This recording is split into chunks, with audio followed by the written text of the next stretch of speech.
যেটা হচ্ছে নিসফুম মিন শাবান, পবিত্র শাবান মাসের মধ্যরাত্রি। এ রাত্রি সম্পর্কে রাসূল করিম সাল্লাল্লাহু আলাইহি ওয়াসাল্লামের ইবাদতের কথা হাদিস শরীফে রয়েছে। হযরত আয়েশা সিদ্দিকা রাদিয়াল্লাহু তাআলা আনহা তিনি বর্ণনা করেছেন, আমি ঘুমের থেকে জেগে রাসূল করিম সাল্লাল্লাহু আলাইহি ওয়াসাল্লামকে আমার কাছে পাইনি। খুঁজে খুঁজে তাকে পেলাম, তিনি সিজদায় পড়ে কাঁদছেন। এক বর্ণনায় এসেছে তাকে পেয়েছি সিজদায় পড়ে কাঁদছিলেন, আর এক বর্ণনায় এসেছে তাকে জান্নাতুল বাকিতে পাওয়া গেল। প্রশ্ন করা হলো, হে রাসূল, আপনি কাঁদছেন এবং দীর্ঘক্ষণ সিজদায় পড়ে আছেন। রাসূল সাল্লাল্লাহু আলাইহি ওয়াসাল্লাম বলছেন, তুমি জানো না এটা হচ্ছে নিসফুম মিন শাবান, এটা হচ্ছে শাবানের মধ্যরাত্রি। অর্থাৎ এটা থেকেই রমজান মুবারকের প্রস্তুতি পর্ব শুরু হয়। রাসূল করিম সাল্লাল্লাহু আলাইহি ওয়াসাল্লাম এই রাত থেকেই রমজান মুবারকের প্রস্তুতি গ্রহণ করতে। ইসলামের মধ্যে সবচেয়ে শ্রেষ্ঠ রজনী হচ্ছে লাইলাতুল কদর। শবে বরাতকে লাইলাতুল কদরের সমপর্যায়ে নেওয়া গোমরাহি। লাইলাতুল কদর হচ্ছে ইসলামের সবচেয়ে শ্রেষ্ঠ রজনী, যে রাতটা হচ্ছে আল্লাহ পাকের কাছে অত্যন্ত পবিত্র, যে রাতটি হচ্ছে খায়রুম মিন আলফি শাহর, সেটা হচ্ছে লাইলাতুল কদর, লাইলাতুল মুবারক। আজকের রাত্রে একটি পবিত্র রাত। এ রাত্রে রাসূল সাল্লাল্লাহু আলাইহি ওয়াসাল্লাম কবর জিয়ারত করেছেন, নফল ইবাদত করেছেন, কাঁদাকাটি করেছেন। আমরাও আজকে আল্লাহ পাকের দরবারে ধন্যবাদ দেব। তবে প্রচলিত শবে বরাত যেটা করা হয়, রুটি তৈরি করা, হালুয়া তৈরি করা এবং এগুলি বিতরণ করা, এই রাত্রের জন্য খাস করে নেওয়া, এটা সঠিক নয়। রুটি হালুয়া বিতরণ প্রত্যেক রাতেই হতে পারে, প্রতিদিনই হতে পারে। কিছু বিদআত চালু হয়েছে এই রাতকে কেন্দ্র করে। চট্টগ্রামে এরকম হয়নি, বাজি ফোটানো হয়। আমি বুঝি না লাইলাতুল বরাতের সাথে বাজি ফোটাবার সম্পর্কটা কি। আল্লাহ পাক এই গোমরাহি থেকে, বিদআত থেকে আমাদেরকে হেফাজত করুন, আমরা বলি আমিন। আজ পবিত্র রজনীতে এর থেকে শ্রেষ্ঠ ইবাদত আর কি হতে পারবে, যে আমরা আল্লাহ রাব্বুল আলামিনের কালাম, তার কোরআন থেকে আলোচনা করছি, বা জামাত নামাজ আদায় করেছি এবং করব ইনশাআল্লাহ। আল্লাহ রাব্বুল আলামিনের কারবার উল্টা। যদি কোনো মানুষ গুনাহ করে, সেই গুনাহ থেকে যদি তওবা করে, চোখের পানি ফেলে যদি গুনাহ মাফ চায়, আল্লাহ বলেন শুধু গুনাহ মাফ করি না, গুনার খাতায় যে নাম থাকে ওই নামটাও আমি আল্লাহ মুছে ফেলে দেই। ওই নামটাও রাখি না, মুছে ফেলে দেই। সুবহানাল্লাহ। আল্লাহ হচ্ছে রহমান রহিম। আল্লাহর কাছে যখন বান্দা কান্দে, গভীর রাত্রে, শেষ রাত্রে আল্লাহ রাব্বুল আলামিন প্রথম আকাশে আসেন। মুসলিম শরীফের হাদিস। প্রথম আকাশে এসে ডাকেন, ও আমার বান্দারা কে আছো? গুনাহ করে করে জীবন ভর্তি করে ফেলেছো, আমার কাছে কাঁদো। ঋণগ্রস্ত হয়েছো, ঋণ পরিশোধ করতে পারো না, আমারে বলো। কে আছো এমন জীবনটাকে বরবাদ করে ফেলেছো, অসুখ হয়েছে সারে না, আমাকে বলো। এভাবে আল্লাহ ডাকতে থাকে। ওই সময় যে সমস্ত আল্লাহর বান্দারা আরামের ঘুমকে হারাম করে গভীর রাত্রে জেগে উযু করে তাহাজ্জুদের নামাজ আদায় করে রব্বুল আলামিনের দরবারে দুহাত তুলে কাঁদতে থাকে আর বলে, আল্লাহ যত গুনাহ করেছি আমার তো বেঁচে থাকার কথা না, তুমি বাঁচায় রাখছো। হাদিস শরীফে এসেছে, আল্লাহ বলেন, ও হাবিব, যখন একটা বুড়া মানুষ আমার কাছে হাত উঠায়, দাড়ি পাকা মানুষ, একজন দাড়ি পাকা বৃদ্ধ মানুষ যখন আমার কাছে হাত উত্তোলন করে, নবীজি বলেন ওই বুড়া মানুষটা যখন বলতে থাকে, হে আল্লাহ রাব্বুল আলামিন, আমার এখন বয়স নাই, কামাই করতে পারি না, তাই ছেলে পেলেরা আমার চোখে দেখতে পারে না, বউয়ের কাছে আমার কদর নাই, ছেলে পেলের কাছে আমার কদর নাই, ঘরে আমার জায়গা নাই, এখন আমি কামাই করতে পারি না, আমি এখন দাঁড়াতে পারি না, কোমর সোজা হয় না, পা চলে না, শুনতে পাই না, কান বন্ধ হয়ে গেছে, চোখে দেখি না, চোখের দর্শন শক্তিও নষ্ট হয়ে গেছে। রব্বুল আলামিন পেছনে এত গুনাহ করেছি যে তোমার কাছে কিছু বলার মতো সাহস আমার নাই। এই বলে যখন বান্দা কাঁদে, আল্লাহ রব্বুল আলামিন বলেন, এইভাবে বুড়া বান্দা যখন আমার দরবারে হাত তুলে কাঁদতে থাকে, তখন আমার শরম হয় এই বুড়া মানুষটারে কেমনে আমি খালি হাতে ফিরাইয়া দেই। আমি খালি হাতে এই বুড়াটাকে ফিরাইতে পারি না।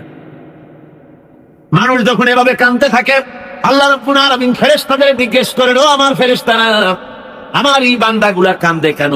সব তো ঘুমায় গেছে, ওরা কাঁদতে কেন? ফেরেশতা বলে, রব্বুল আলামিন তোমার বান্দা গুনাহ করেছে, জাহান্নামের আযাব থেকে মাফ চায়। আল্লাহ জিজ্ঞেস করেন, ওরা আমার জাহান্নাম দেখছে নাকি? বলে না দেখে নাই। ওরা আমারে দেখেছে নাকি? বলে না দেখে নাই। আমার বেহেশত দেখেছে নাকি? বলে না দেখে নাই। আল্লাহ বলেন, ফেরেশতারা আমার বেহেশত দেখে নাই, দোজখ দেখে নাই, আমারে দেখে নাই, শুধু আমার নবীর কথা বিশ্বাস করেছে, আমার কোরআনের কথা বিশ্বাস করে আরামের ঘুমকে হারাম করে এই গভীর রাত্রে কিভাবে কাঁদতেছে, ওদের কান্নায় আমার রহমতের দরিয়ায় দোষ মেরে গেছে। ও আমার ফেরেশতারা, তোরা সাক্ষী থেকে যা, আমার এই কন্দনরত বান্দাগুলিকে আমি আল্লাহ মাফ করে দিলাম। আল্লাহ হচ্ছেন রহমান, রহিম, গফুর, গফফার। এই হিসাবে আল্লাহকে বিশ্বাস করতে হবে। তিনি আমাদের মালিক, তিনি আমাদের মালিক। এই আল্লাহরে মানুষ বিশ্বাস করে না। কয়েক পাতা ইংরেজি বই পড়িয়া তারপর কয় যে সব বুঝছি। বলে কি বুঝছো? কয় দেয়ার ইজ নো গড। মাথা খারাপ কথাটা। দেয়ার ইজ নো গড, আল্লাহ বলতে কেউ নেই। সব নাকি এমনি এমনি। এই যে আমাদের দেশে এক গরু পয়দা হয়েছে, আহমদ শরীফ, নাম শোনেন না আপনারা? আমরা বলেছি যে এটা তো আহমদ শরীফ না, এটার নাম হচ্ছে আহমাক। আহমাক শরীফ, শরীফ শরীফ মানে ভদ্র, আর শরীফ মানে দুষ্ট, আর আহমক মানে বেকুব। ওর হচ্ছে বোকা, একদিকে বোকা আর একদিকে দুষ্ট। বোকা কেন? বোকা এই জন্য বেচারা ডক্টরেট ডিগ্রি করেছে, বিশ্ববিদ্যালয়ের শিক্ষক, লেখাপড়া কি বিজ্ঞান, অথচ মালিক চেনে না। মালিক চেনে, কিন্তু আমাদের দেশে গরু তো মালিক চেনে। গরু তো মালিক চেনে না।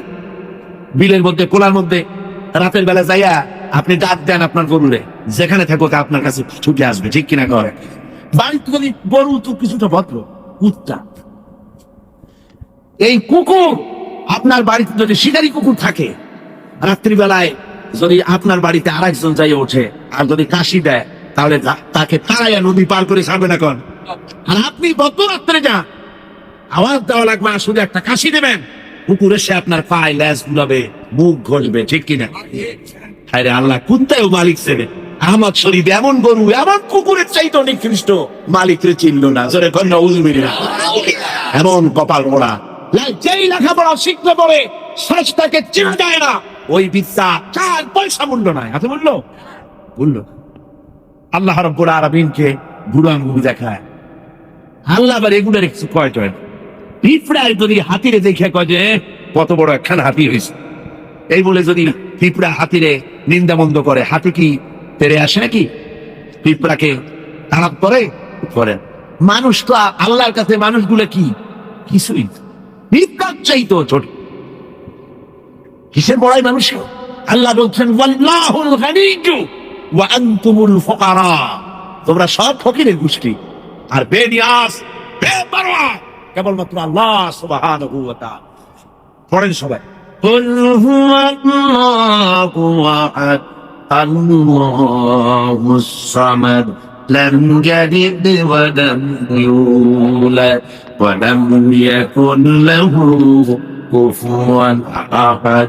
কুল হুয়াল্লাহু আহাদ, বলুন আল্লাহ এক এবং একক, নিরঙ্কুশ, বেনিয়াস। তিনি কারো মুখাপেক্ষী নন, তাকে কেউ জন্ম দেয়নি, তিনিও কাউকে জন্ম দেন নাই। আকাশ আর জমিনে আল্লাহর সমকক্ষ কেউ নাই। জোরে বলেন সুবহানাল্লাহ। প্রচন্ড ক্ষমতার মালিক। রাতকে দিন বানাতে পারেন, সাগরকে নগর করতে পারেন, নগরকে সাগর বানায় দিতে পারেন, ফকিরকে ধরে প্রেসিডেন্ট বানায় দিতে পারেন, আবার কোটিপতিকে ভিক্ষুকে পরিণত করে দিতে পারেন।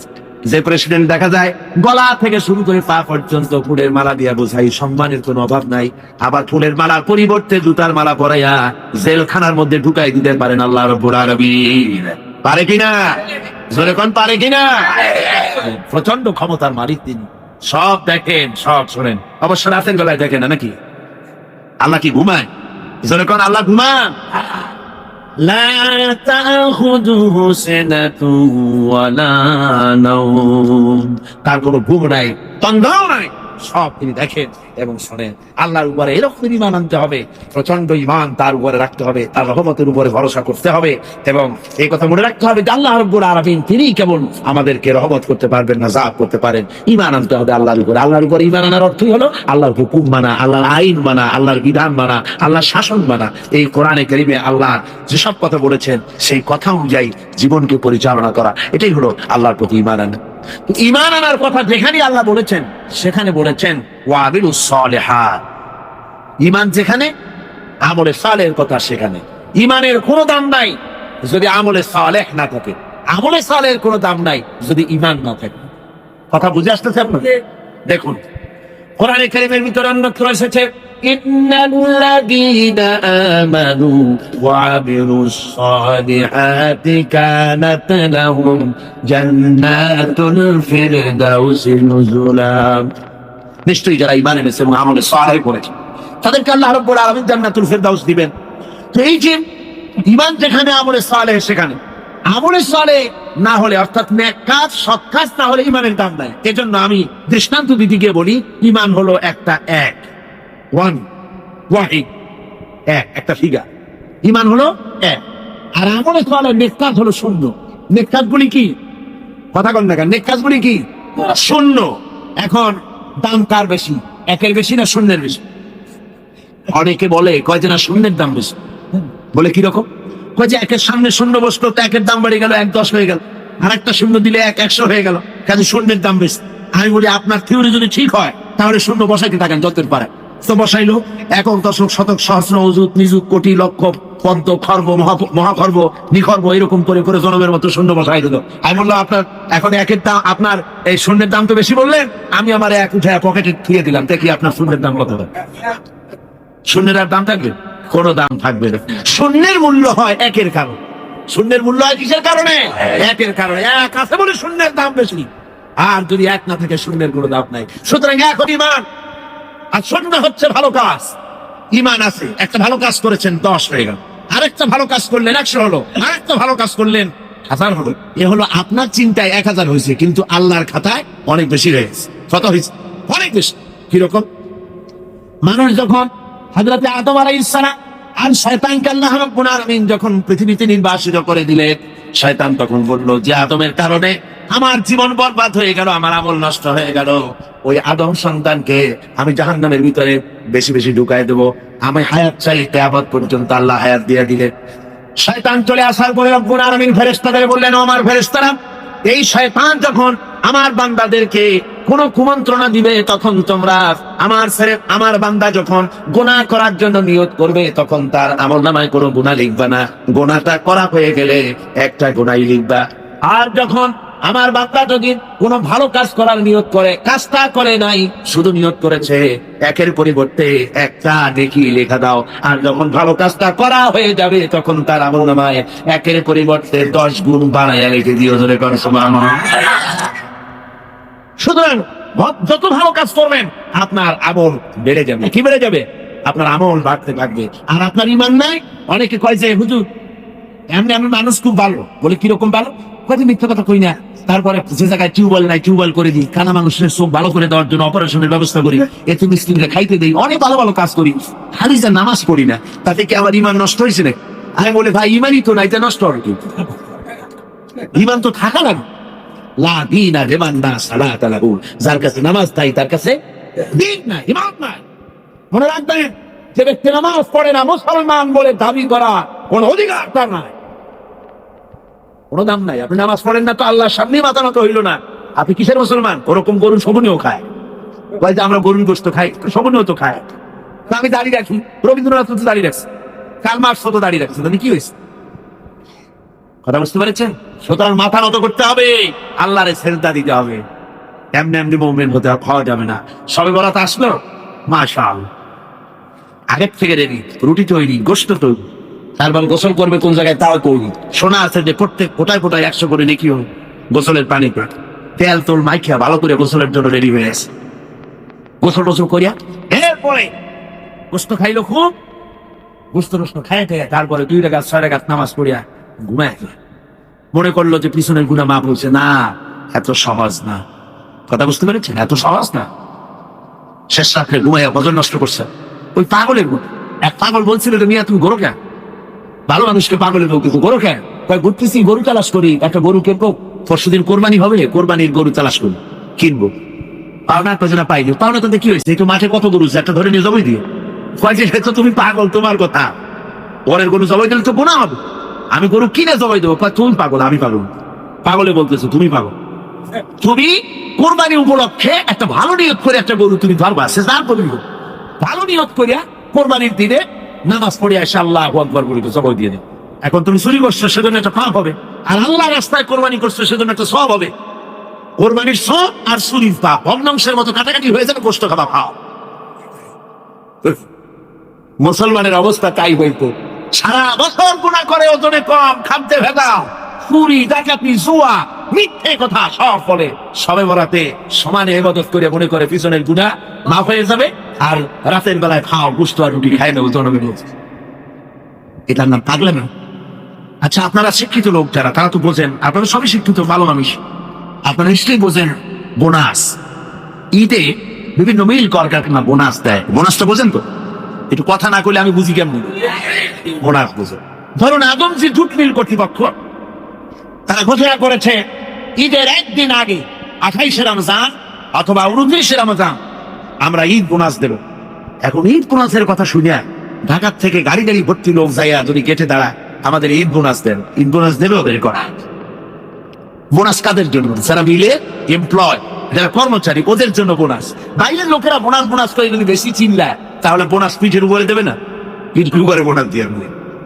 লাইলাতুল কদর, লাইলাতুল বারাত, লাইলাতুল মেরাজ, এগুলি হলো আল্লাহর পক্ষ থেকে মুমিনদের জন্য বোনাস। এই বোনাস কাদের জন্য? যারা নামাজি, যারা দিনদার, যারা চরিত্রবান, যারা ইমানদার, ওদের জন্য বোনাস। সারা বছর নামাজ নাই, শবে বরাত শেষ হয়ে গেলে নামাজ নাই, আর এরা বোনাস নিতে যায় আমার কাছে, সারা রাত জাগি জিগা ইবাদত করবা, আর পরের দিন থেকে আবার যে শয়তান সেই শয়তান। কথা বুঝ, ওই যে আমি এই কথাটা বললাম, ওমরউদ্দিন মুসলি সাহেবের নাম মনে আসেন আপনাদের? আরে ভাই কথা করলেন, ওমরউদ্দিন মুসলি সাহেব আল্লাহ তাকে বেহেশতে নসিব করুন। শুনলাম কোন এক জায়গা থেকে উনি নৌকা বাইয়ে যাচ্ছে, তারপরে রোজার দিন একজনে কয় মুসলি সাহেব আমার একটু নেবেন, আমি বুঝাবো কোন জায়গায় যাকাম যাবো লোক যায়। তারপরে তারা নিছে নিয়া সে বলছে যে আমি একটু ভাই আপনারা সাহায্য করে, কয় না পাওয়া লাগবে না, আমি সব কামাই করি, তুমি বসো। অনেক যুগ চলে গেছে, তারপরে সেই লোক একটা সিগারেট ধরেছে। আরে মিয়া রোজার দিন তুমি সিগারেট ধরাইছো না? কয় যে আমি রোজা না। কেন রোজা না? কয় যে আমার প্যান্ট পাতে করে। প্যান্ট পাতে করে তুমি সিগারেট খাও কেন? তারপরে উনি নৌকা উল্টা দেশ, কয় আপনি যান কোথায়? উল্টা উজানে। কয় যে তুমি যেটা খাইতে উঠছো আমি সেই জায়গায় নামো। কয় যে না আমার এই জায়গায় নামাতেন, আপনি কষ্ট করে উঠে যান না। কয় না কোথায় শয়তান, কোথায় নামাবো? এটা শয়তান সেই জায়গায় নামাইছিলাম। কোমর কি মুসলি সাহেব যে তাই আর শুনছেন না আমার ভাইরা, এই রকমের নামাজ নেই, রোজা নাই। অনেক আপনি রোজার মাস আসলে গ্যাস্ট্রিকের ব্যারাম হয়, রোজা রাখে না। কি হয়েছে? কয় যে গ্যাস্ট্রিক। আল্লাহ জনমের মতো গ্যাস্ট্রিক বানাই দিতে পারেন কিনা? আবার তার হুঁশিয়ার হয়ে যাবে। এই রমজান বরকতের মাস, রহমতের মাস, পবিত্র মাস। সুবহানাল্লাহ পড়ে আল্লাহ যেন সকলকে রোজা রাখার তৌফিক দেন, ধরে কোন আমিন। রোজা আসছে মানুষের চরিত্র ভালো বানাবার জন্য। হায় রে বাবা, এই রোজা আসলে মুসলমানদের মেজাজ যায় খারাপ। হিন্দুরা বিকাল বেলায় মাছের বাজারে যায় না, মুসলমানদের রোজা মেজাজ খারাপ। বেলা 12টার সময় চোখ লাল, 2টার সময় গালাগালি, যারে বলা লাগে ভাই তারে কয় সান। লোকেরা কয় দুনিয়া তুই চেপছে, কয় যে রোজায় দশ। অফিসে গেছে কাজ করতে পারে না, ঘুমায়। কয় লোক ঘুমায় কেন? কয় যে রোজায় দশ। যে রোজা তার চরিত্র ভালো বানাবে, সেই রোজা দিয়ে তার চরিত্র নষ্ট হচ্ছে, তার ঈমান নষ্ট হয়ে যাচ্ছে। তার কারণ কি? কারণ হলো ঘুমায় সেই মেজাজ খারাপ হয়। মেজাজ খারাপ হয় কেন? পেটে অশান্তি হলে মেজাজ খারাপ হয়ে যায়। আল্লাহ বলছে যে সারাদিন একটু না খাইয়ে থাকো। আপনি যদি না খাইয়ে থাকেন তাহলে আল্লাহর গোলায় অনেক খাদ্য জমা হবে নাকি? না, সেজন্য রোজা না। রোজার অনেক ফায়দার মধ্যে এটাও, গরিব মানুষ যে না খাইয়া থাকে সারাদিন, দুইজনও বোঝো, এটাও একটা। কিন্তু আমরা সারাদিন না খাইয়া ওই ইফতারের সময় সুদে আসলে সব উসুল করি, পেঁয়াজি, বেগুনি, ছোলা, মুড়ি, গুড়, জনমের মতো খাইয়া মাগরিবের আগে শেষ হয় না। কয় ভোগ মাগরিবটা করে আসে, তারপরে এমন খাওয়া খায়। খাইয়া তারপরে ডাক্তারের কাছে গেছে, কয় যে ডাক্তার সাহেব আমি তো আর শ্বাস করতে পারিনি। কেন? কয় যে খাইছি বেশি, সবে বরাত তো খুব বেশি খেয়ে ফেলাইছি। প্রায় 2টা ট্যাবলেট খাও আর 1 গ্লাস পানি। খাওয়া খায়, পেটে উকুন মারা যায় এমন খাওয়া খায়। এরপর তো ঘুম আসবে, এরপর তো মেজাজ খারাপ হবে। আর আমার সার ওই সার সমানে বিক্রি করা। আমার বন্ধুগণ, এই যে অবস্থা, এই অবস্থার জন্য আমরা আমাদের ভাই হতে হবে। এই পবিত্র রজনী আল্লাহ পাক বনস্বরূপ দিয়েছেন দিনদার, ইমানদার, পরিষ্কার তাদের জন্য, যারা জীবনকে তৈরি করবে ওদের জন্য এই রাত দিয়েছে। এই রাতকে বেশি বেশি ইবাদত করে জীবনকে পরিশুদ্ধ করতে হবে, আমলে সালেহ করতে হবে, নেক কাজ বেশি বেশি করতে হবে। নেক কাজ কারে কয় সেই ব্যাখ্যাটা সংক্ষেপে দিয়ে নেক কাজ। আল্লাহ রাব্বুল আলামিন বলেন, الذي خلق الموت والحياة ليبلوكم أيكم أحسن عملا। আল্লাহ পাক বলছেন, আমি মৃত্যু এবং জীবনকে সৃষ্টি করেছি এই জন্য যে তোমাদের মধ্যে আমলের দিক থেকে কে উন্নত সেটা যাচাই করার জন্য। এখন আমলে আহসানে আমল, উন্নত আমল কি তার ব্যাখ্যা কি? উন্নত আমলের জন্য দুইটা শর্ত। উন্নত আমলের জন্য কয়টা শর্ত?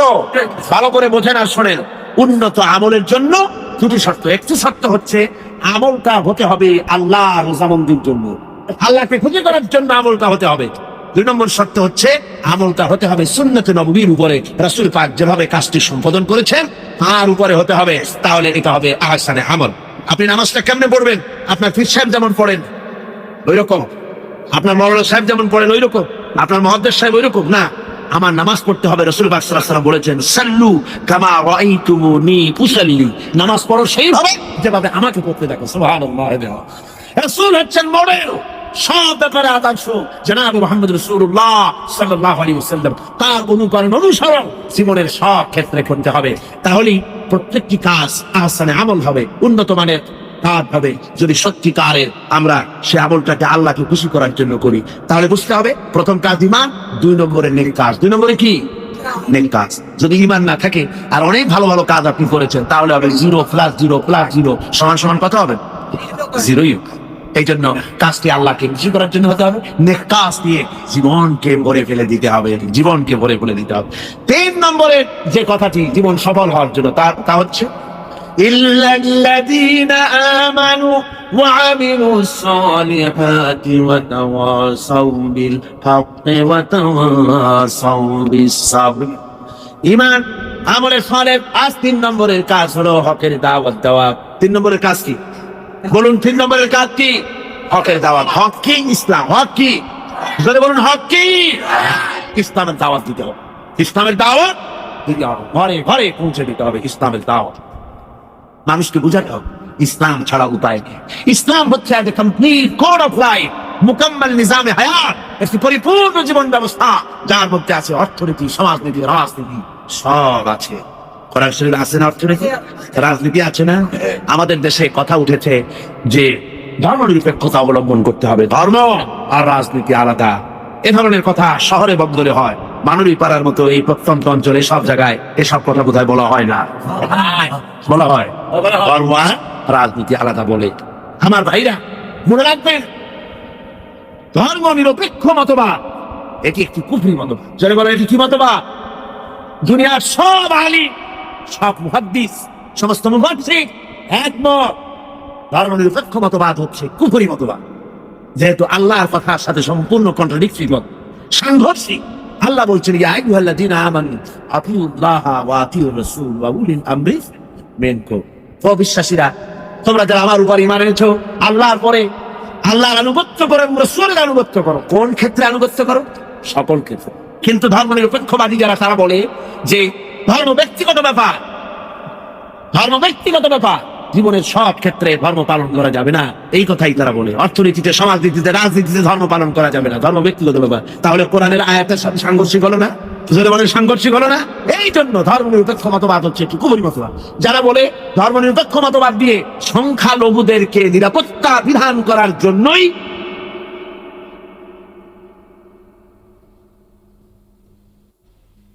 ধর্ম নিরপেক্ষ মতবাদ, এই কথা যারা বলে তাদের জন্য দেখতে হবে ভারতে ধর্ম নিরপেক্ষ মতবাদ একটি স্বীকৃত শাসনতান্ত্রিক স্বীকৃত মতবাদ। কিন্তু এই মতবাদ দিয়ে তাদের দেশে তারা কি সংখ্যালঘুদের জান মাল এবং তাদের উপাসনালয়কে নিরাপত্তা দিতে পেরেছে?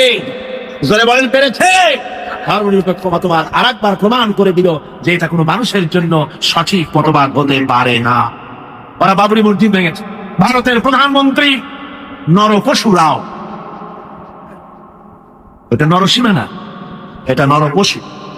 পৃথিবীতে কোন মানুষ আজ পর্যন্ত মসজিদ ভাঙ্গার অপরাধ পৃথিবীতে কেউ করে নাই, ঠিক কিনা কর?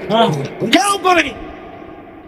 এই পৃথিবীর সবচেয়ে নিকৃষ্ট শয়তান নরপশু ভারতের প্রধানমন্ত্রী, এটা কি শয়তান? জোরে বলো ওটা কি? এই শয়তানটি বিজেপি দিয়ে মসজিদ ভাঙাইছে।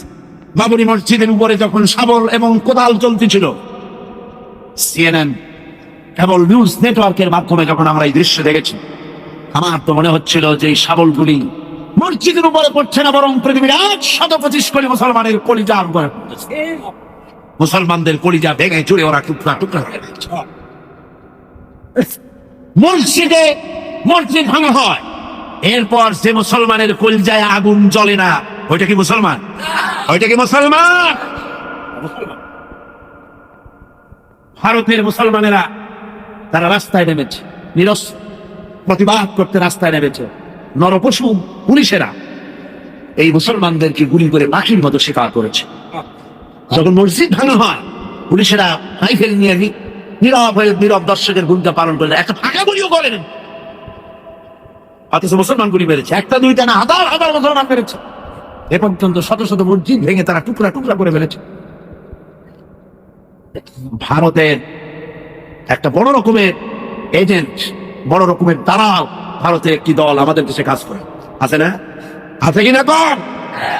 ভারতের এই গোলামেরা বাংলাদেশ পার্লামেন্টে যখন ভারতের এই কাজের প্রতিবাদ আর নিন্দা জানাচ্ছিল, সেই গোলাম দলটি যদি 5 ভাগ বলেছে মসজিদ ভাঙার কথা, 95 ভাগ বলেছে ভারতের স্বার্থের কথা। যাদের কারণে ওরা মসজিদ ভেঙেছে, টুকরা টুকরা করে দিয়েছে। আমরা মসজিদ ভাঙার প্রতিশোধ নিতে গিয়ে বাংলাদেশে কোনো মন্দির ভাঙতে পারি না, ঠিক কিনা? যারা বলেন ঠিক কিনা? মন্দির ভাঙা যাবে না। যদি কেউ মন্দির ভেঙে থাকে কোথাও, নিশ্চয়ই সব রাত আছে। আমরা ইসলামের প্রতিশোধের নীতিতে বিশ্বাসী নয়। অপরাধ করেছে ভারতীয় হিন্দুরা, সেজন্য বাংলাদেশের হিন্দুরা দায়ী নয়। ভারতের বাবরি মসজিদ ভাঙার ব্যাপারে বাংলাদেশে বসবাসরত নাগরিক হিন্দুরা কিছুতেই দায়ী নয়, ঠিক কিনা? একথা মনে রাখতে হবে। তবে ভারতকে এর মাসুল দিতে হবে, এর মাসুল দিতে হবে, কোনো সন্দেহ নাই। ভারত তাকে মনে রাখতে হবে, ভারত রাশিয়ার চাইতে শক্তিশালী নয়। রাশিয়ার মতো প্রচন্ড শক্তিশালী দেশ, পারমাণবিক অস্ত্রের গুদাম যার কাছে, রাসায়নিক অস্ত্রের গুদাম যার কাছে, সেই রাশিয়া আফগানকে ভাঙতে এসে রাশিয়া নিজেই ভাইয়ে চুরা টুকরা টুকরা হয়ে গেছে, যায় নাই? আজকে পবিত্র লাইলাতুল বারাত, আপনারা বিশ্বাস করুন, নরপশুরাও ভারতের বাবরি মসজিদকে যেভাবে ভেঙেছে, মসজিদের ইটগুলো যেভাবে টুকরা টুকরা করেছে, গোটা ভারত ইতিহাসে থেকে, মানচিত্র থেকে, পৃথিবীর মানচিত্র থেকে টুকরা টুকরা হয়ে উঠে যাবে ইনশাআল্লাহ।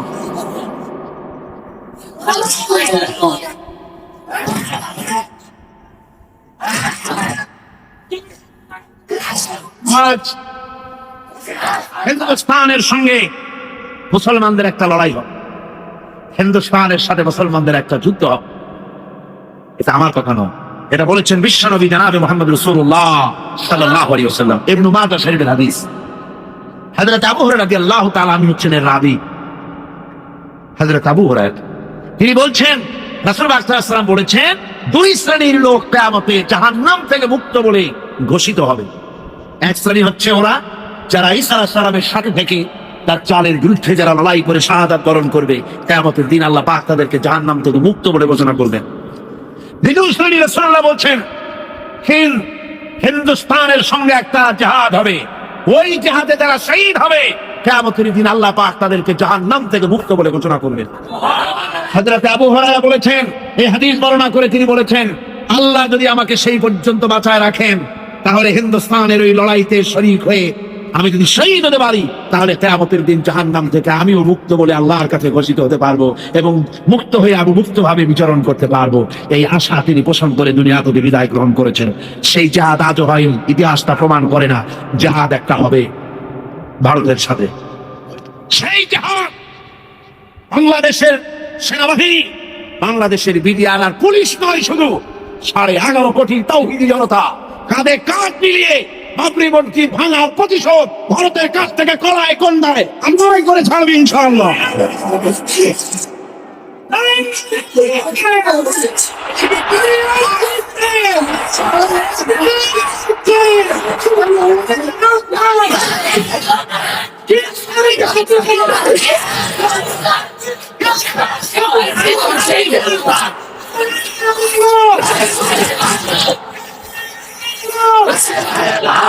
আমাদের এই কথা মনে রাখতে হবে, আল্লাহ পাক মুমিনদের সাথে থাকে। কোরআনে কারীমে রব্বুল আলামিন বলেছেন, ওয়ালা তাহিনু ওয়ালা তাহসানু ওয়া আনতুমুল আ'লাউনা ইন কুনতুম মুমিনিন। কোনো ভয় নাই, কোনো চিন্তা নাই, তোমরা যদি মুমিন হও আমি আল্লাহ রব্বুল আলামিন তোমাদেরকে জয়ী করব। জোরে বলেন সুবহানাল্লাহ। তোমরা বিজয়ী হবে তোমরা যদি মুমিন হও। সুতরাং হকের দাওয়াত নিয়ে অগ্রসর হতে হবে। ইসলামের বিজয় আসতেছে সামনে, ইসলামের চূড়ান্ত বিজয় আসবে। আজকে মানবীপাড়ার যত তরুণ যুবক, কলেজ ইউনিভার্সিটির ছাত্র যারা এই মাহফিলে তোমরা এসেছো, যুবকদের বলবো তোমরাই ইসলামের মূল মেরুদণ্ড। তোমাদেরকে রাসূলুল্লাহ ভালোবেসেছেন, ইসলাম তোমাদেরকে কদর করেছে, তোমাদেরকে আসতে হবে মূল পথে। ওইসব আজে বাজে আন্দোলন ছেড়ে দিতে হবে, মানুষের তৈরি করা মতবাদ এসব আন্দোলন ছেড়ে দিতে হবে। তোমরা চিন্তা করে দেখো না, তোমাদের নেতারা তোমাদের কাছে কি চায়? তোমাদের নেতারা তোমাদেরকে কি বলে? তোমাদের নেতারা তোমাদের কাছ থেকে শুধু শক্তি চায়, তোমাদের রক্ত চায়, তোমাদেরকে চরিত্রবান বানাবার জন্য তারা কোনো চেষ্টা করে না। তোমাদের নেতারা কখনো বলে না ছেলেরা নামাজ পড়ো 5 ওয়াক্ত মতো, মা বাপের খেদমত করো, এইসব কথা বলে? এই রোজার মাস আসতেছে, রোজা রেখো, ওস্তাদের সম্মান করো, এরকম বলে? কিসের ওস্তাদের সম্মান করবে? কলেজের প্রিন্সিপাল পিটাইয়া ডাক্তার সবাইকে বেলায়। ঢাকা বিশ্ববিদ্যালয়ের প্রাক্তন ভাইস চ্যান্সেলর মনিরুজ্জামান মিয়া সাংবাদিক সাক্ষাৎকারে বলতেছিলেন, দুঃখ করে আমি বিশ্ববিদ্যালয়ের এমন এক জন্তু, আমার দাঁতও নাই, নখরও নাই, খালি বসে বসে মার খায়। আমরা বলেছি মাইর তো খাবিনি, মেহমান দাওয়াত দিয়া নিজের পোশাক গুন্ডা দিয়ে মারি খাওয়ান, মায়ের আপনি খাবেন না, খাবে কিনা? এটা খাওয়া খুব স্বাভাবিক কথা। আদব শিক্ষা সেখানে দেওয়া হয়। তোমাদের নেতারা তোমাদেরকে আদব শিক্ষা দেয় না, তোমাদের হাতে টাকা দেয়, মদ, জুয়া, জেনা, ব্যভিচার ইত্যাদির জন্য তোমাদেরকে অস্ত্র দেয়, অন্যের সভাপণ্ড করার জন্য, অন্যের দল ভাঙার জন্য, এইসব করে তোমাদেরকে চরিত্রবান বানাবার জন্য তাদের কোনো প্রোগ্রাম নাই। কথা ঠিক কিনা? এটা ঠিক কিনা? এই জন্য যুবকদেরকে, তরুণদেরকে ফিরে আসতে হবে ইসলামের সুশীতল ছায়াতলে। এখানেই শান্তি, এখানেই মুক্তি, এখানেই নাজাত। চলে আসো এই ইসলামের দিকে, এই দাওয়াত নিয়ে ছড়িয়ে পড়ো। আজকে বসনিয়ার উপর অত্যাচার হতেছে, বসনিয়ার মুসলমানরা মার খেতেছে, আলজেরিয়ায় মার খেতেছে, প্যালেস্টাইনে মার খেতেছে। প্যালেস্টাইনের নোম্যান্স ল্যান্ডে, ইসরায়েল আর লুবনান এর মাঝখানে নোম্যান্স ল্যান্ডে প্রায় 500-এর মতো ফিলিস্তিনি মুসলমানেরা কষ্ট পাচ্ছে। মুসলমানেরা বিপদে পড়লে জাতিসংঘ দেখে না, আমেরিকাও দেখে না, ব্রিটিশও দেখে না, কেউ দেখে না। মুসলমান বিপদে পড়েছে, একটা কুত্তা বিড়ালের জীবনের যে দাম আছে, মুসলমানদের দাম ওদের কাছে নাই। এইভাবে হ্যাঁ প্রতিবন্ধ তারা করতেছে। আজ ভারতে মুসলমান নির্যাতিত, কাশ্মীরে নির্যাতিত, বার্মায় নির্যাতিত, সব জায়গায় মুসলমানদের উপর নির্যাতন চলছে। এই নির্যাতনের পরই ইসলাম প্রতিষ্ঠিত হবে ইনশাআল্লাহ। কোনটা প্রতিষ্ঠিত হবে? ইসলাম প্রতিষ্ঠিত হবে। সেজন্য এই দাওয়াত নিয়ে ঘরে ঘরে পৌঁছে যেতে হবে, ইসলামী আন্দোলনের শরীক হতে হবে। কিন্তু ইসলামী আন্দোলনের শরীক হওয়ার ব্যাপারে অনেকে আবার কয় কি, কয় যে হুজুর কোন ইসলামে যাবো? কোন ইসলামের এত দল, কোনটায় যাবো? সেই জন্য কোনটায় যাই। কি বলেন? বলেন এরকম কোনটায় যাই, কোনটায় যাবো? মুহূর্ত আমি বলি ভাই, এটা হলো একটা চালাকি জবাব, এটা একটা চালাকি জবাব। আপনি যখন অসুখ হয় তো ডাক্তারের কাছে যান। বাজারে কি ডাক্তার একজন আছে না কয়েকজন আছে? হোমিওপ্যাথি ডাক্তার আছে, অ্যালোপ্যাথি ডাক্তার আছে, আয়ুর্বেদিক ডাক্তার আছে, হার্বাল ডাক্তার আছে, 4-5 পদের ডাক্তার আছে। একজনে কয় সর্দি হয়েছে, একজনে কয় প্যারাসিটামল খাও, আরেকজনে কয় পাইরালজিন খাও, আরেকজনে কয় মিক্সিনা খাও, আরেকজনে কয় সিরাপ খাও, আরেকজনে কয় ট্যাবলেট। আপনি কি রাগ করে বলেন যে ডাক্তাররা এক একজনে এক এক রকমের কথা কয়, আর এত ডাক্তার আমি কোনো ঔষধই খাবো না, না খাইয়ে বন্ধ, এরকম বলেন না? বুদ্ধি খাটাইয়া এমন একটা ডাক্তারের কাছে যান যার ভালো হাত যশ আছে, এরকম একটা ডাক্তারের কাছেই আপনি চলে যান। ইসলামের অনেকগুলি দল, তাতে আপনার কি হয়েছে? আপনার কাজ কোনটা? আল্লাহ পাক কোরআনে কারীমে বলেছেন আকিমুস সালাহ, নামাজ প্রতিষ্ঠা করো। আবার ওই আল্লাহ বলেছেন আকিমুদ্দিন, দিন প্রতিষ্ঠা করো। আকিমুস সালাত যেমন পাঁচ, আকিমুদ্দিন তেমন পাঁচ, দিনকে প্রতিষ্ঠা করো আল্লাহ বলেছেন। এই দিন প্রতিষ্ঠা করার আন্দোলনে আপনার কাছে 2টা পথ খোলা, হয় আপনি নিজে একটা আন্দোলন করবেন পারলে, আর না পারলে যেটা আছে সেটার সাথে শরীক হবেন। কথা বুঝতে পেরেছেন? আপনার কাছে বুঝতে হবে কোন আন্দোলনটা সঠিক, কোনটার সাথে গেলে কাজ করলে আপনি একটা আধুনিক স্টেট পরিচালনা করার মতো দক্ষ জনশক্তি তৈরি করে কারা, সেগুলো বুঝে শুনে তাদের সাথে গিয়ে শরীক হয়ে ইসলামী আন্দোলন করতে হবে। ওই কথা বলে পার পাওয়া যাবে না যে ইসলামী আন্দোলন অনেকগুলি, সেই জন্য আমি কোনোটা করবো না, এইটা বলা যাবে না। হকের দাওয়াত, ইসলামের এই দাওয়াত পৌঁছে দিতে হবে। আর চতুর্থ নম্বরের শর্ত হচ্ছে সবর ইখতিয়ার করতে হবে। কি করতে হবে? সবরের কথা কেন বলা হচ্ছে? সবরের কথা এই জন্য বলা হতেছে, দিনের দাওয়াত এমন এক জিনিস, এই দাওয়াত দিতে গেলে বিপদ আসবে, মুসিবত আসবে, এটাই স্বাভাবিক। দুনিয়ার কোন পয়গম্বর দিনের দাওয়াত দিতে গিয়ে মুসিবতে পড়ে না, এমন কি হয়নি? এই পৃথিবীর মুখে আল্লাহ রাব্বুল আলামিন বলেন, ইয়া হাসরাতান আলাল ইবাদ, বান্দার উপরে আফসোস, এমন একজন পয়গম্বর দুনিয়ায় পাঠাই নাই যার সঙ্গে ঠাট্টা করে নাই, লোকেরা বিদ্রুপ করে নাই, পাগল বলে নাই, মারধর করে নাই। যারে পাঠাইছি তার উপরেই অত্যাচার হয়েছে। সুতরাং নবীদের উপর অত্যাচার হয়েছে, সাহাবায়ে কিরামদের উপরে অত্যাচার হয়েছে। অত্যাচার হতে হতে নবীরা এবং তার সাথী সঙ্গীরা বলেছেন, মাতা নাসরুল্লাহ। ওই মাঝখানে কে দাঁড়ান? ওই জায়গাটায় প্রায় লক্ষ্য করতেছি দাঁড়ায় বসে, এটা খুবই অন্যায়। মাহফিলের ভিতরে কোরআনে কারীমের আলোচনা হচ্ছে, দাঁড়ানো ওঠা বসা করা, এগুলি খুবই বেয়াদবি। আপনারা কি বেয়াদবি করবেন নাকি? বেয়াদবি কাউকে করতে দিয়েন না। যে যেখানে দাঁড়ায় আস্তে আপনি সেখানে বসাইবেন, যাতে কেউ বেয়াদবি করার দুঃসাহস পোষণ না করে। ভাইরা আমার, সবর ইখতিয়ার করতে হবে। বিপদ মুসিবত আসবেই, এটা এমন একটা পথ, এ পথে চলতে গেলে বিপদ আসবে। সাহাবায়ে কেরাম অত্যাচারিত হয়েছে, স্বয়ং আল্লাহর নবী অত্যাচারিত হয়েছে, কাজী মায়ের ঘর আসবে না এরকম কোন পথ নাই। আপনি বলবেন, অনেক জায়গায় গেলে বলে, হুজুর এরকম ছোট্ট একটা দোয়া শিক্ষা করে দেন, যেই দোয়াটা পড়লি বেহেশতে চলে যাওয়া যায়। বলি ভাই, রাসূলুল্লাহ বলেন বেহেশতে যাওয়ার জন্য কোন সূরা বলে আবিষ্কার করেন নাই যে সেই সূরা পথে বেহেশতে যাওয়া যাবে, এরকম কোন পথ নাই। পথটা হচ্ছে সাবলী, পথটা খুব সোজা। এই পথ তৈরি করেছেন, নির্মাণ করেছেন পয়গম্বরেরা, সাহাবায়ে কেরাম এই পথে চলেছেন। ওই পথটাই হচ্ছে ইসলামের পথ।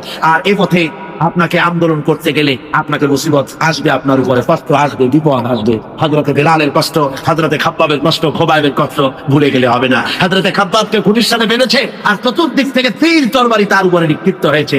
আর এক পর্যায়ে নেতা বলছে, থামো, ওকে আর বেরো না, আমি একটু কথা বলি।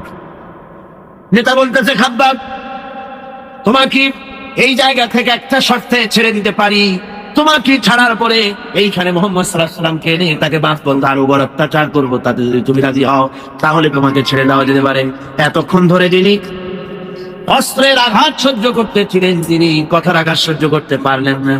তিনি বললেন, ওগো কাফির বেঈমানেরা, শোনো, তোমাদের অপবিত্র হাত দিয়ে রাসূলের গায়ে অস্ত্র মারা তো দূরের কথা, তোমাদের নাপাক হাত দিয়ে আল্লাহ নবীর গায়ে যদি একটা ফুলও নিক্ষেপ করো তাহলে আমি তা বরদাস্ত করবো না।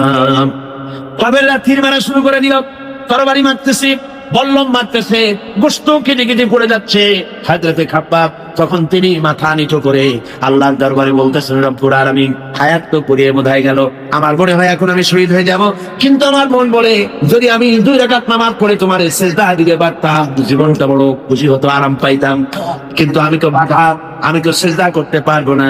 তবে তোমার কাবা শরীফ আমার সামনে, আমি মাথা নিচু করে দিলাম বাঁধা অবস্থায়। আমার এই বাঁধা অবস্থায় মাথা নিচু করাটাকে আমার জীবনের শেষ সিজদা হিসাবে তুমি ধরে নিও। কাফেররা বুঝতে পেরেন, হযরতে খাব্বাবের মাথাকে ঘুরায় দিলেন অন্যদিকে। সঙ্গে সঙ্গে হযরতে খাব্বাব পড়লেন, ফাআইনামা তুওয়াল্লু ফাতাম্মা ওয়াজহুল্লাহ। যেদিকে মুখ ঘুরাও না কেন সেদিকে আল্লাহ, আল্লাহ ছাড়া কোনো দিক নাই, সব দিকে আল্লাহ আছে। এভাবে করে কষ্ট দেওয়া হয়েছে সাহাবীদের, আল্লাহ নবীকে কষ্ট দেওয়া হয়েছে, দান্দান মোবারক শহীদ করেছেন, তাইবের ময়দানে রক্ত ছড়িয়েছেন। এগুলির বিনিময় মদিনা মুনাওয়ারা ইসলামী রাষ্ট্র কায়েম হয়েছে, নবীজি প্রেসিডেন্ট হয়েছে।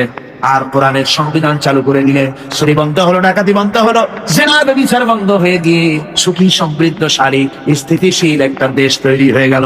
নবীজি বললেন, খায়রুল কুরুনি কারনি, সর্বশ্রেষ্ঠ যুগ হচ্ছে আমার যুগ, আমার যুগই শ্রেষ্ঠ যুগ। যে যুগে চুরি নাই, ডাকাতি নাই, জেনা নাই, ব্যভিচার নাই, সুন্দর শোষণ মুক্ত একটি দেশ তৈরি হলো। আমি তাই যুবকদের বলবো, শিক্ষিত লোকদেরকে বলবো, শিক্ষকদের বলবো, সব শ্রেণীর লোক, পেশাজীবী লোকদেরকে বলতে চাই, দুনিয়ার কোন মতবাদ দিয়ে পৃথিবীতে শান্তি আসে না, পুঁজিবাদ শান্তি দিতে পারে নাই। সমাজতন্ত্র সে তো এক পচা গলা, এক গলিত দেহের না, যেটা দুর্গন্ধ ছড়াচ্ছে পৃথিবীতে। আজ সমাজতন্ত্র শেষ, পুঁজিবাদ শেষ, তারপরে ধর্মনিরপেক্ষ মতবাদ দুনিয়া গুরু থেকে বিদায় হওয়ার পথে। এখন ইসলাম ছাড়া কোন উপায় নাই। ইসলাম ছাড়া উপায় আছে? বলেন, উপায় আছে? বিশ্বাস করুন, ইসলাম শুধু আপনার নামাজ রোজা হজ যাকাতের জন্য আসে নাই। আপনারা বুঝেন না কেন এই জিনিসটা, যে ইসলাম যদি শুধু দাড়ির কথাই বলবে, শুধু টুপির কথাই বলবে, শুধু কদু খাওয়ার কথা বলবে, শুধু সুরমা লাগাবার কথা বলবে, শুধু 5 ওয়াক্ত নামাজের কথা বলবে, তাহলে নবীরা মার খাবেন কেন? জি, এটা চিন্তা করেন না, নবীরা মার খেলেন কেন? নবীদের স্বভাবের কারণে মার খেয়েছে, নাউজুবিল্লাহ। নবীদের চাইতে শ্রেষ্ঠ চরিত্র আল্লাহর আকাশের নিচে জমিনের উপরে হতে পারে না। এত বড় চরিত্র আর কেউ হতে পারে না। তাহলে এই চরিত্রবান লোকেরা মার খেলেন কেন? এই জন্য খেয়েছেন, তারা বলেছেন সৃষ্টিটা আইন চলবে, এই গোটা পৃথিবী আর এই মানব মন্ডলী কার সৃষ্টি? সরে সরে চিল্লায় বলুন, এই পৃথিবী আর এই মানুষগুলি কার সৃষ্টি? আকাশ কার সৃষ্টি? বাতাস কার সৃষ্টি? সব আল্লাহ। আইন চলবে, সে আইন এখানে সব। বুঝতে চেষ্টা করো, না বুঝে অনেকে বলে ধর্মের ভিতরে, ধর্মীয় জনসভায়, ধর্মীয় মাহফিলে, মসজিদে রাজনীতি করতে দেওয়া হবে না, এরকম বলে না? খুব বলে। লাগে কি যখন বলে, তারা মনে হয় যেন বাংলাদেশ ওদের শ্বশুর বাড়ি, আর আমরা যারা ইসলামের রাজনীতির কথা বলি, আমরা এই দেশে বর্তমানে হয়ে বাস করি, এরকম মনে হয়। ব্যাপারটি তা না। কোরআন কারীমের মধ্যে আল্লাহ রাব্বুল আলামিন সব বলে দিয়েছেন। অর্থনীতি আছে, এর মধ্যে রাজনীতি আছে, এর মধ্যে সমাজনীতি আছে, সব আল্লাহ বলে দিয়েছেন। তিবিয়ান আমি পুলিশ এই আল্লাহ পাক পরিষ্কার করে বলছেন, ফামান তাবিয়া হুদায়া ফালা খাউফুন আলাইহিম ওয়ালা হুম ইয়াহজানুন। এই কোরআনের আইন যারা মেনে চলবে, আল্লাহ পাক বলেন এই কোরআনের শাসন যারা মেনে চলবে, ফালা খাউফুন আলাইহিম, ওদের জন্য কোনো ভয় নাই, ওদের জন্য কোনো চিন্তা নাই। কিসের ভয় নাই? কোরআনের শাসন যেখানে চালু হবে, চুরির ভয়, ডাকাতির ভয়, জেনার ভয়, হত্যার ভয়, দর্শনের ভয় থাকবে না। ওয়ালা হুম ইয়াহজানুন, কোনো চিন্তাও থাকবে না। ওই সমাজনীতিতে খাওয়া পড়া, শিক্ষা, চিকিৎসা বা সচেতনের চিন্তাও থাকবে না। মানুষেরা শোষণ মুক্ত একটি সুন্দর পৃথিবী তারা লাভ করতে পারবে, যেখানে কোনো শোষণ থাকবে না, যদি কোরআনের আইন চালু হয়ে যায়। এই আইনটা মানুষের তৈরি না, এই আইনের কেতাব কার? এটা বিশ্বাস করুন, কোরআন পড়ুন, কোরআন বুঝুন। এটা তো চিন্তা করবেন না যে কোরআন শুধু মৌলবী সাহেবদের। আপনার কোরআন আপনি পড়েন, কেউ নিষেধ করেন, আপনি পড়েন, আপনি বুঝেন আছে কিনা দেখুন। কোরআনের মুখে ঝাল খাবেন কেন? আপনার মুখে তো একটা জিহ্বা আছে, নিজে টেস্ট করুন, ঝাল না টক না মিষ্টি, আপনি নিজে টেস্ট করুন। কোরআনের রাজনীতি আছে কি নাই, অন্য কোন মেয়ে লোক কি বললো, কোন পুরুষ লোক কি বললো, তাতে আপনার দরকার কি? আপনি নিজে পড়েন, কোরআন বুঝুন। এর মধ্যে সব আল্লাহ বলে দিয়েছেন, সব কথা খুলে খুলে বলেছেন। কোরআনের কথা যদি আমল করি, আল্লাহ বরকত দিবেন। কোরআনের শাসন যদি বাংলাদেশে কায়েম হয়, শোনেন আল্লাহ কি বলছেন।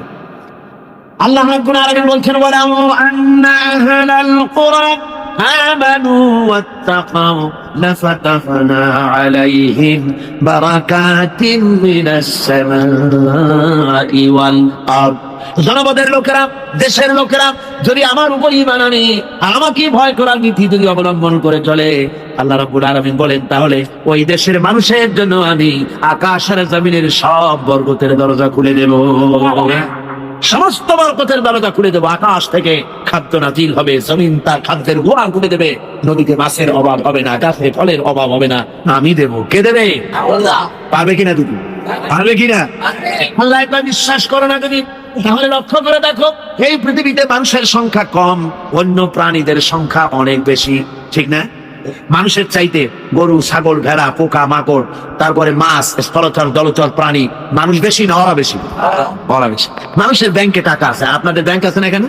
পূবালী, সোনালী, রূপালী, চৈতালি, বৈতালি, অনেক ব্যাংক আছে না? বহুত ব্যাংক।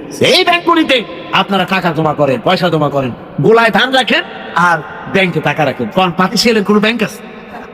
পাতিশিয়া একই আপনার এই বৃষ্টির সময় শীতকালে 10-15টা মুরগি চুরি করে নিয়ে তারপরে রূপালী ব্যাংকের ম্যানেজারকে বলছে, ম্যানেজার সাহেব আমার নামে একটা অ্যাকাউন্ট খোলেন, এই 10টা মুরগি ধুয়ে দেন, যখন বৃষ্টির সময় বাইরে দিতে পারবো না তখন এই মুরগিগুলো নিয়ে খাবো। অথবা কোন শকুন এসে মরা গরু বাইরে কোনো ব্যাংকে জমা করে দিয়েছিলেন। সুবহানাল্লাহ। আল্লাহ রাব্বুল আলামিন এই কোরআনে কারীমের মধ্যে বলেছেন, অসংখ্য প্রাণী আছে এমন যাদের কোনো সঞ্চয় নাই, অনেক প্রাণী আছে এমন যাদের কোনো সঞ্চয় নাই। সকাল বেলায় কোটি কোটি পাখি, কোটি কোটি মাছ, কোটি কোটি প্রাণী খালি পেটে সকাল বেলায় বেরিয়ে যায়, আর সন্ধ্যা বেলায় সকলের পেট ভরে আমি আল্লাহ রাব্বুল আলামিন তাদের বাসায় ফিরাইয়া দেই। সুবহানাল্লাহ। কেউ খালি পেটে বেরে না, কেউ খালি পেটে বেরে না, সকলের পেট ভরে। কোরআনে কারীমে রব্বুল আলামিন বলেছেন, ওয়া মা মিন দাব্বাতিন ফিল আরদি ইল্লা আলাল্লাহি রিজকুহা। এই পৃথিবীর বুকে বিচরণশীল জীব এমন নাই যার রিজকের দায়িত্ব আমি আল্লাহ আমার নিজ হাতে গ্রহণ করি নাই। সকলের রিজকের চাবিকাঠি আমার হাতে, পর্যাপ্ত পরিমাণে আমি রিজক আদা করে থাকি, রিজক দান করে থাকি। সুতরাং চিন্তার কোনো কারণ নাই। আল্লাহ পাকের দ্বীন কায়েমের সংগ্রামে যদি অগ্রসর হই, আল্লাহর রহমত আসবে।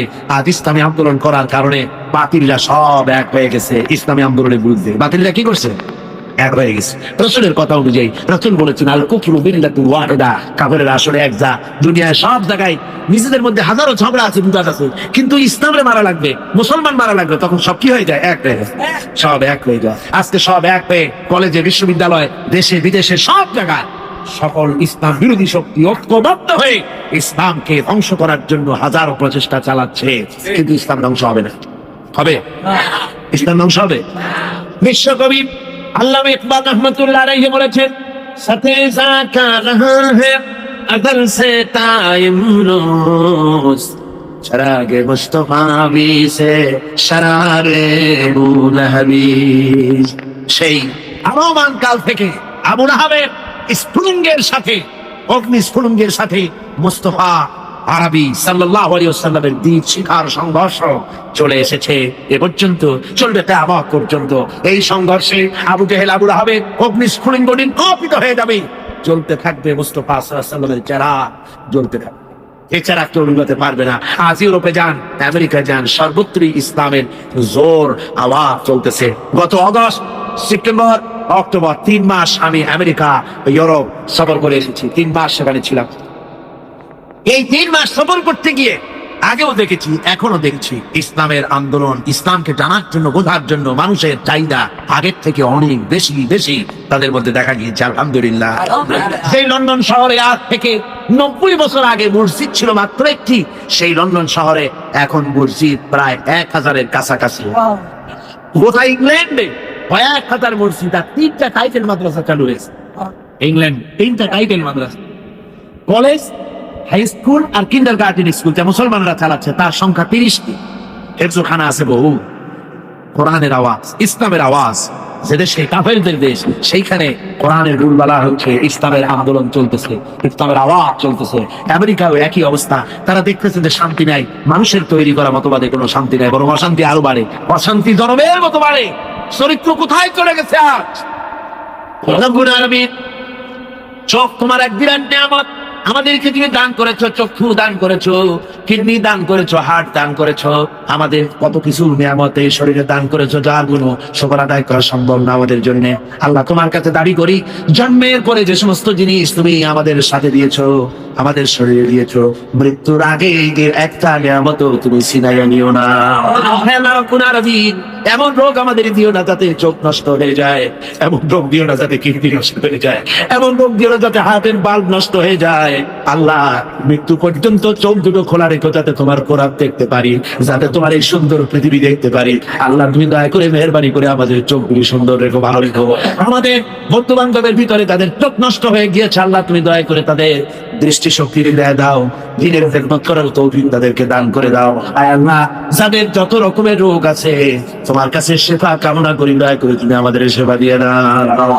কয়েক সেকেন্ড সময় আমি ছেড়ে দিলাম আপনাদের কাছে, আপনারা নিজেদের মনের কথা আল্লাহর কাছে এবার নিজেরাই যার যা বলার মাথাটা নিচু করে, চক্ষুটা বন্ধ করে, নিতান্ত গোলামের মতো প্রভুর কাছে, মহান মালিকের কাছে, যার যার মনের কথা সরাসরি আল্লাহর কাছে বলো।